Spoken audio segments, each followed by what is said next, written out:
Welcome back to the shop. Thank you so much for stopping by. Today we are wrapping up part one of the DRZ build, if that's what you want to call it.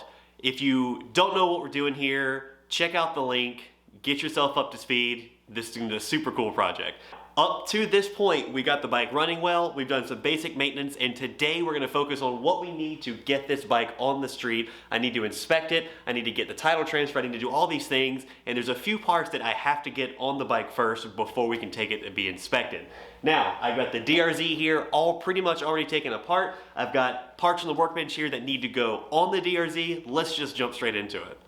So the biggest piece of what we're doing today is what's called bark busters. These things go across the front of the handlebar and they provide protection. There's a couple of things here. One, they protect your hands.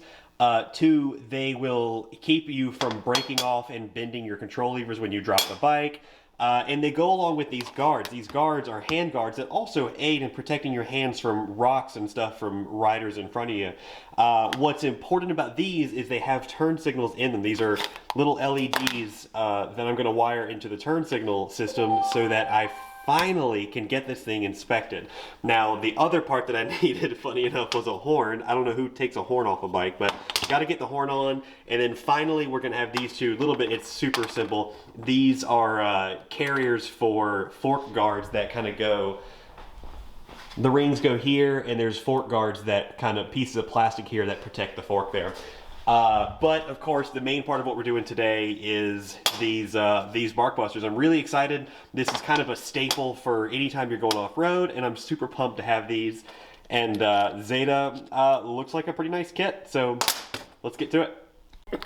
Okay, so I'm sitting in my editing chair, and I figured out that this whole clip where I showed you how the bark busters mounted got corrupt.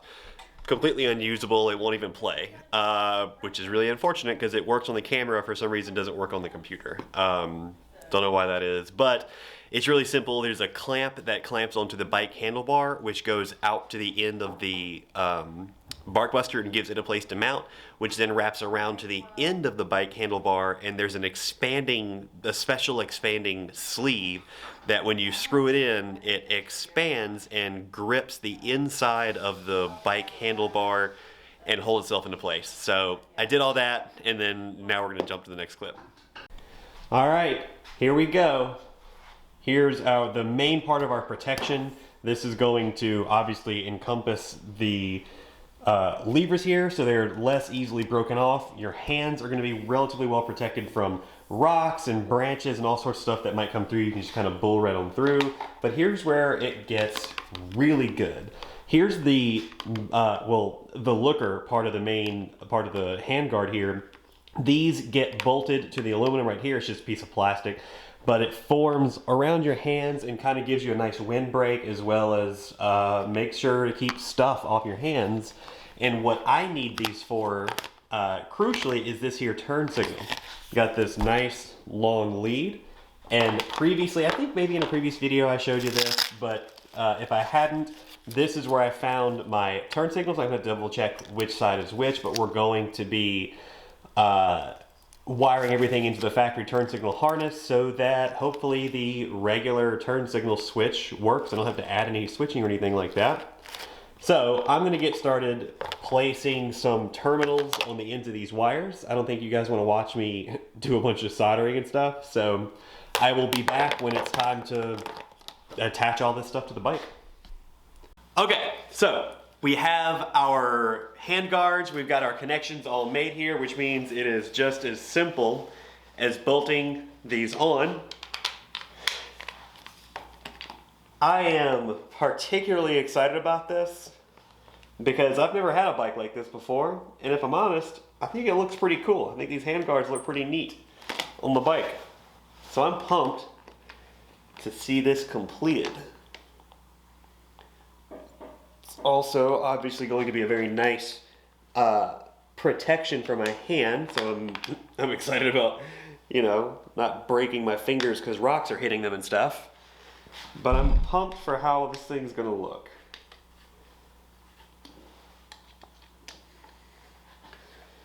Okay. Very simple, 2 bolts, And as far as I can tell, there's many, many different hand guards that fit like this. So, you know, if I don't like these, I should be able to find some that I do like. But if I'm honest, these are pretty good. Sometimes, you know, they get a lot bigger. You know, the bigger they are, the more protection you've got. So, you know, maybe that could be a thing. So, that's on there nice and tight. We need to make our connection here. Boom. Boom. Now I am a little bit I'm a little bit concerned about like water intrusion and shorts and stuff like that, so I've got some nice protective sleeves there. Let's try this thing out. Ha ha ha! Check it out! That's so awesome! I'm so pumped for that. That looks great. Okay, let's do the other side really quickly. Okay, here we are. I went ahead and put the headlight bezel back on so you could see a little better. There's my turn signal. There's my other turn signal. That looks awesome. Man, I am pumped. Now, obviously, eyeballing it here, they're not exactly square this way. They're not lined up with each other, so I've got some correcting to do on that, but I can do all that, and I also think maybe this bezel's not right. I don't know. But anyway, these are the looks. I'm so pumped. Now, obviously, it's black. It doesn't match the white with the rest of the bike. It was a little bit disappointing, but the price difference between these white ones and the black ones were insane. Just crazy, crazy more expensive the white ones were. Here's the back. It's a little easier to see in person, but it's not ideal. I'm probably going to end up supplementing this with much larger, well, at least much brighter LEDs, because I don't really like that. But man, that's awesome. This thing is really coming together nice. There's some more adjustments to be made here, but it's looking good. I'm pumped for how this thing is looking. God, that looks so good. I cannot wait to ride this bike. Okay, that was the major project for today. It wasn't that major, but it has taken me a couple hours to kind of get that put together. It looks awesome. I'm so excited. The next thing and the last thing we're gonna do is install a horn. It's not even like taking horns off. Sometimes bikes makes them look cleaner. It's not even like, it's hidden. I don't understand why you would remove this, but I gotta take this side panel off right here, this one here, to get at it, and it's just as simple as bolting it on, plugging it in, and crossing your fingers hoping it works. So let me get set up to do that. I'll be back in a second. Using my trusty bolt bin, well, part of my trusty bolt bin, I've bolted the horn into place here. I've made the connection. Let's see if it works. Boy, howdy, I hope it does. Ooh. It's a little bit weak and weird. Why is it so weird? That's a weird noise. Hold on, let me make sure both terminals are connected well. Alright, well, that's a pretty weird noise. I don't know why it sounds weird like that. But either way, it works. I can pass inspection with that, and that is what's important. Let me get this side panel back on, and I'll revisit with you guys in just a second.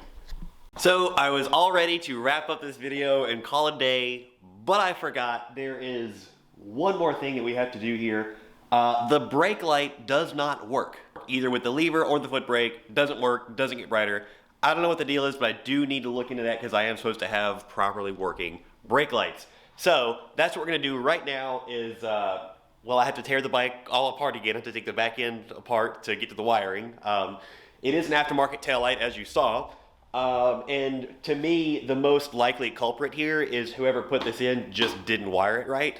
But I'm gonna test the switches, both front and rear, and we're gonna see what we get to. So let me pull this thing apart. I will be right back and show you, well, kind of the wiring mess that is. So you guys are gonna absolutely love this. This is 100% a example of start with the simple stuff first. So the key is on.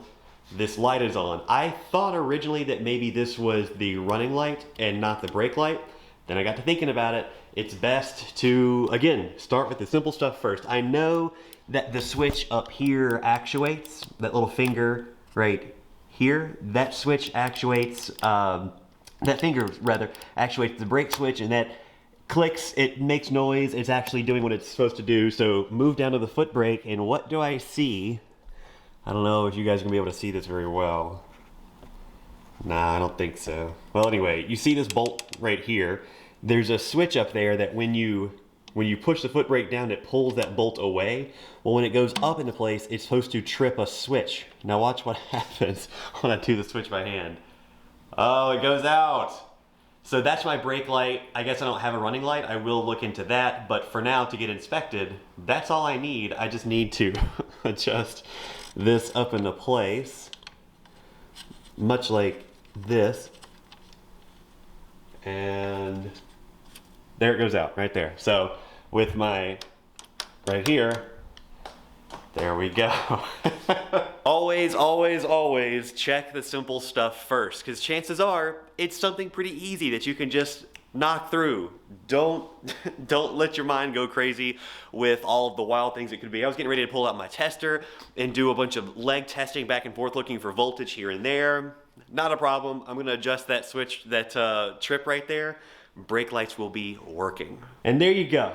So for both for you guys and for myself, I went ahead and put the bike all the way back together, all the plastics, the seat, everything back on it, just so that we can see how it looks. Oh, it looks so good.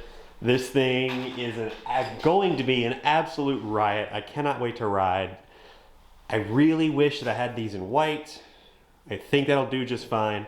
Now you notice, this is what I was talking about, the fork guard. There's one and there's not one. It just, you know, keeps dirt off the, it's an inverted fork. So it telescopes from the top downward. And it just protects the fork a little bit from rocks and mud and doesn't cake up the fork and everything like that. So I do have to order some. I guess now I have to make the decision, do I want them in black or do I want them in white? I'm kind of leaning towards ordering them in black just to match so that there's something else black on the bike. I don't know. Haven't figured that out yet, but I just want to give you a sense of what it was going to look like. I am so pumped to ride this thing. It's gonna be excellent. Get a look at that turn signal again. Oh man, all right, this is awesome. This is awesome. I can't wait to ride this thing. Okay guys, and with that, that is going to end today's video. I got quite a bit done. The next big step is to go and do the title work, get this thing inspected so that it can be registered so that I can start riding it when it is time to start riding it. I'm so excited, it looks awesome. I'm gonna stand here and look at this thing for 10 minutes now. But in any case, that's gonna do it. I'm gonna wrap it up right here. Thank you so much for watching. I am pumped for you guys to see this thing, more of this thing. If you want to see more of this bike, please consider subscribing. If you've enjoyed what I'm doing so far, please consider subscribing.